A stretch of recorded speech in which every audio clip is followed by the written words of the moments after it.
वैष्णवी हगवणे हत्या की आत्महत्या सगळे म्हणतात. वैष्णवीने 9 महिन्याच्या बाळाला सोडून आत्महत्या केली. पण मी खरंच आत्महत्या केली का मला आत्महत्येसाठी प्रवृत्त केलं गेलं? आज मी तुम्हाला सांगणार आहे. आम्ही दोघे एकाच कॉलेजमध्ये शिकत होतो. आमच्या दोघांची ओळख तिथेच झाली. त्यानंतर त्या ओळखीचे रूपांतर प्रेमात झालं. शशांक हगवणे, राजेंद्र हगवणे यांचा मुलगा. राजेंद्र हगवणे हे राष्ट्रवादी पक्षाचे माणूस. त्यामुळे ते रुबाबदार.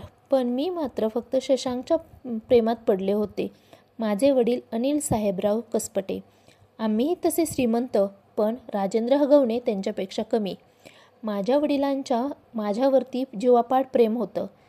जेव्हा शशांकबद्दल माझ्या वडिलांना सांगितलं मी, तेव्हा त्यांनी त्या लग्नाला स्पष्टपणे नकार दिला होता. त्यांचं म्हणणं होतं की आपण नेहमी आपल्यासारख्याच कुटुंबासोबत नातेसंबंध जोडायला हवे. त्यामुळे तू त्या मुलासोबत लग्न करून सुखी राहू शकणार नाही असे वाटते. परंतु मी मात्र शशांकच्या प्रेमामध्ये वेडी झाले होते. मला शशांकशिवाय दुसरे कोणी दिसतच नव्हते. माझ्या वडिलांनी मात्र माझ्यासाठी दुसरं स्थळ शोधायला सुरुवात केली. तेव्हा तर मी पळून जाण्याचा आणि लग्न करण्याचा विचार केला. जेव्हा माझ्या वडिलांना हे सर्व कळलं, तेव्हा मात्र त्यांनी आपल्या घराण्याची अब्रू जाऊ नये म्हणून माझं लग्न शशांकसोबत 2021मध्ये ठरवले. लग्नात तर शशांक आणि त्याच्या घरच्यांनी इतकी मागणी केली होती की ते ऐकून तुम्हीही देखील थक्क व्हाल. 51 तोळे सोनं, फॉर्च्युनरसारखी महागडी गाडी, चांदीची भांडी आणि सोबतच सुसगाव मधील सनी वर्ल्डमध्ये शाही पद्धतीने लग्न लावून दिलं माझं. माझ्या आनंदासाठी माझे आईवडील सारं काही करत होते. पण लग्नाच्या दुसऱ्याच दिवशी छोट्याशा कारणामुळे सासरच्यांनी भांडण काढलं. तेव्हा माझ्या वडिलांनी माझ्या सासऱ्यांची माफी मागितली, तेही कारण नसताना.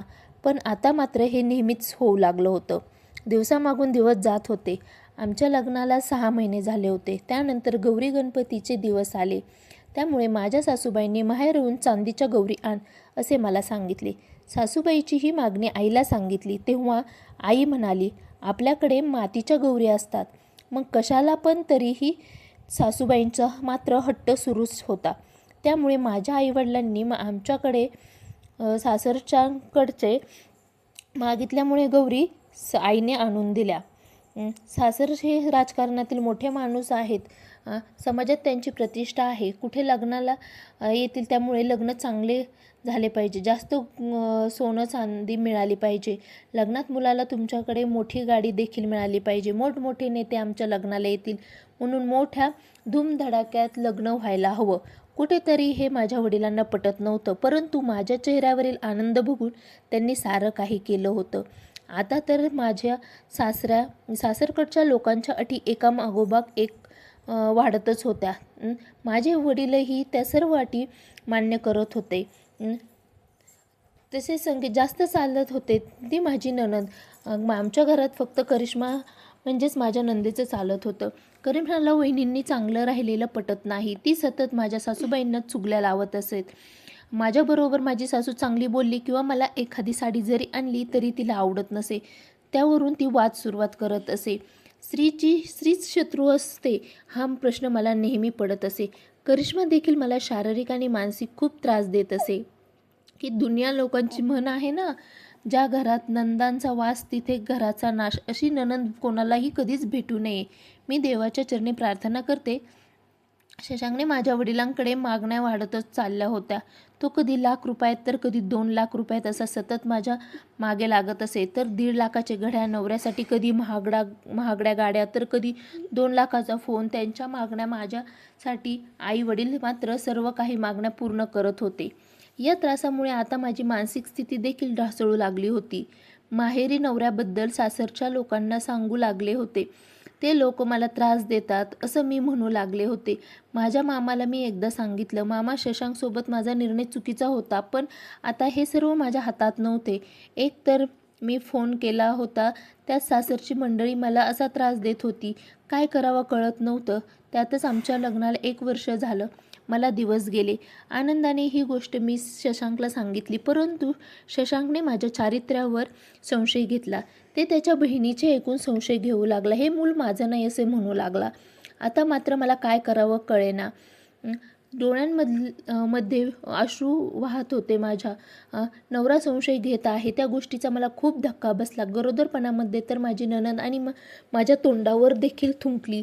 खूप विचार करून त्या दिवशी विष पिऊन मी स्वतःला संपवण्याचा निर्णय घेतला. तेव्हा मला शशांकने असं पाहिलं तेव्हा त्याने घाईतच मला हॉस्पिटलमध्ये दाखल केलं. त्या दिवशी मी वाचले. तेव्हा शशांक व त्याची बहीण घरी निघून गेले. माझ्या बाबांना म्हणाले, तुमची मुलगी तुम्हाला राहू द्या, आम्हाला नांदवायची नाही असे माझ्या आईवडिलांना सांगितले. आपल्या आईवडिलांसोबत माहेरी आली आणि माझ्या वडिलांना म्हणू लागली, माझी तुम्ही त्याच्यासोबत लग्न केलं, आता मी परत जाणार नाही. परंतु मी गरोदर होते. माझ्या वडिलांना माझा संसार वाचवायचा होता. त्यांच्या मागण्या पूर्ण केल्या तर मुलगी जर अशी घरी राहिली तर नातेवाईकांमध्ये आपली इज्जत जाईल, आपले भाऊबंदकीमध्ये प्रतिष्ठा कमी होईल, आपल्या मुलीचं पुढे कसं होईल. वडिलांनी मला समजावलं की आता तू गरोदर आहेस, बाळ झाल्यावर ते माणसं सगळी हळूहळू नक्की बदलतील असे विचार करून मला त्यांनी पुन्हा शशांककडे म्हणजेच सासरी पाठवले. शशांक तुझ्यावरती प्रेम करतो असे वडिलांनी समजावले. मी सासरी परत आले. सासू, नणंद आणि नवऱ्याचे पाय पकडले वडिलांनी. माझ्या वडिलांनी माझ्या मुलीला समजून घ्या, तिला इतकं कळत नाही, पण त्यांची माफीही मागितली. माझे डोहाळे धूमधडाक्यामध्ये केलं. जेवढे शक्य होईल तेवढे माझ्यासाठी सगळे केले. 9 महिन्यानंतर मी एका मुलाला जन्म दिला. आता घरात वातावरण चांगलं होतं. नणंद सासूचे कान भरायला लागली. इकडे लाड करू नको, इतके लाड करू नको, तिला डोक्यावर बसवू नको असे म्हणायला लागली. या प्रकारचा सगळाच त्रास सहन करत होते. माझ्या घरात 3 मोलकरणी होत्या, तरीही माझी सासू मला काम करायला सांगत असे. खूप महत्त्वाची गोष्ट इथे सांगावीशी वाटते ती म्हणजे 1 वर्ष लग्नाला झाले होते, पण तरीही माझ्या नवऱ्यानं मला माझ्या जावेसोबत बोलू दिलं नव्हतं. माझ्या भावाची बायको चांगली नाही हे सतत तो म्हणत असे. शशांकने मला तिच्यापासून दूर ठेवलं होतं आणि मी सुद्धा जावेला लग्नानंतर कधीच भेटले नव्हते. की आता ती नोकरी करते, काय करते, कुठे असते काहीच माहीत नव्हतं. मला आपल्या जावेचा त्रास काय आहे हे आता समजू लागले. माझ्यासारखाच त्रास या लोकांनी तिला दिला होता. पोलिसांना तिने तक्रारही केली होती, परंतु प्रतिष्ठित घराणा असल्यामुळे तिला पुन्हा माघारी पाठवण्यात आले होते. माझ्या सासऱ्याने आणि नवऱ्याने देखील तिला मारहाण केली होती. अशी या लोकांच्या राजकीय दबावामुळे ही तक्रार पोलिसांनी घेतली नाही असे सांगून तिला परत पाठवण्यात आले. म्हणून ती या लोकांपासून दूर राहते हे समजले. परंतु मी या विषयावरती शशांकशी बोलायला गेले तर तो नेहमी मला दमदाटी करत असे, मला पैसे आणायला सांगत असे आणि मी सुद्धा नवऱ्याने सांगितल्याप्रमाणे माहेरहून पैसे आणत होते. वडीलसुद्धा मुलीला त्रास होऊ नये म्हणून मी जे मागेल ते मला त्यांची फक्त एकच इच्छा होती की आपल्या मुलीचा संसार सुखाचा पाहायचा. हळूहळू माझं बाळ 6 महिन्यांचं झालं, पण माझा हा त्रास मात्र काही कमी होत नव्हता. मी सारं काही सहन करत होते आणि सर्व काही व्यवस्थित एकच अशा मनाशी बाळगून होते की बाळाकडे पाहून मी जगत होते. परंतु माझी नणंद सासू मला खूप त्रास देत होती. आई घरातून निघून जा असे म्हणत होत्या आणि त्यांचे शशांक देखील माझ्या चारित्र्यावर संशय घेत होता. मी या सगळ्या गोष्टींना कंटाळून शेवटी वडिलांना सांगितलं, मला इथे राहायचं नाही. त्यांनाही माझी होणारे हाल दिसत होते, त्यामुळे त्यांनी देखील आपण यातून काहीतरी मार्ग काढू असे मला सांगितले.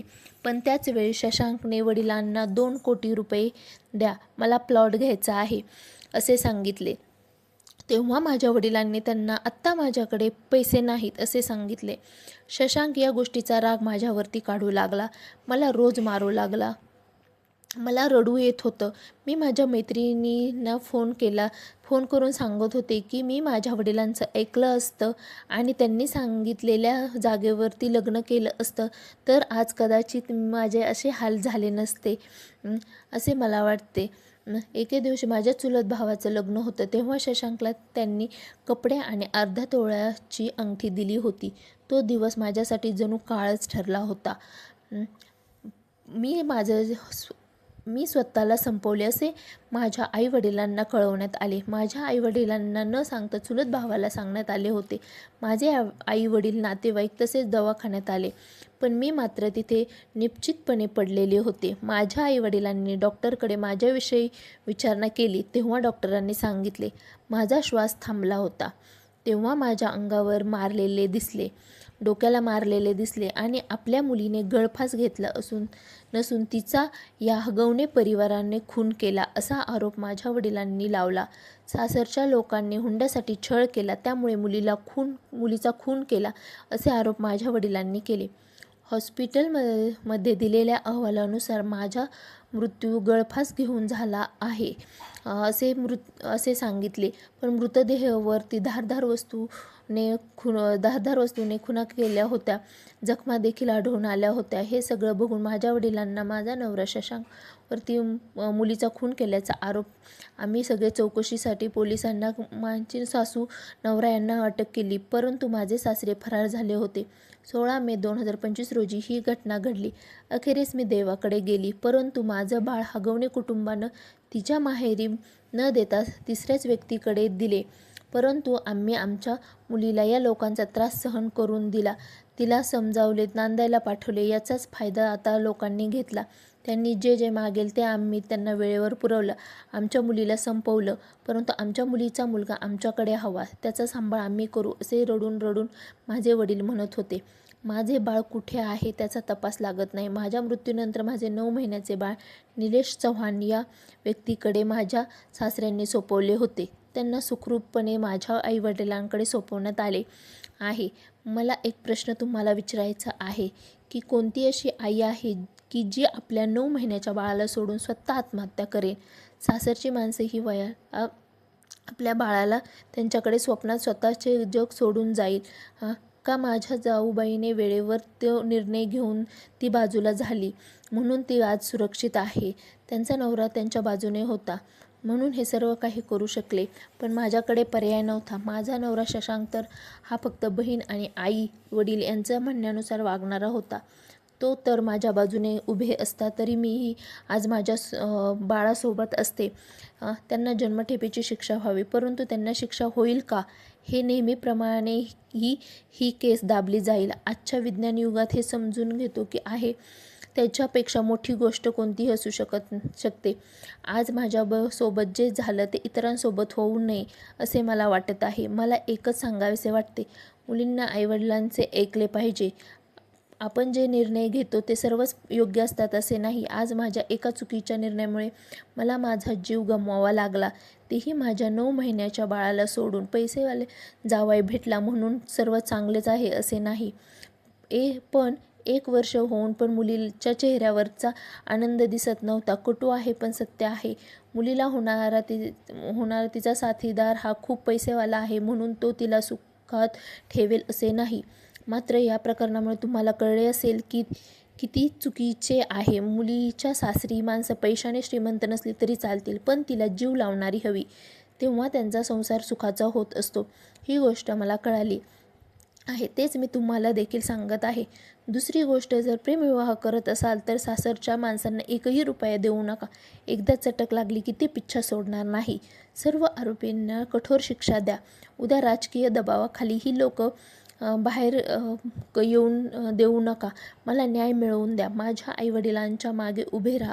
उद्या माझ्यासारखीच तुमची मुलगी, तुमची बहीण वैष्णवी हगवणे किंवा अक्षदा म्हात्रे होता कामा नये. याचा विचार आता तुम्हाला करायचा आहे.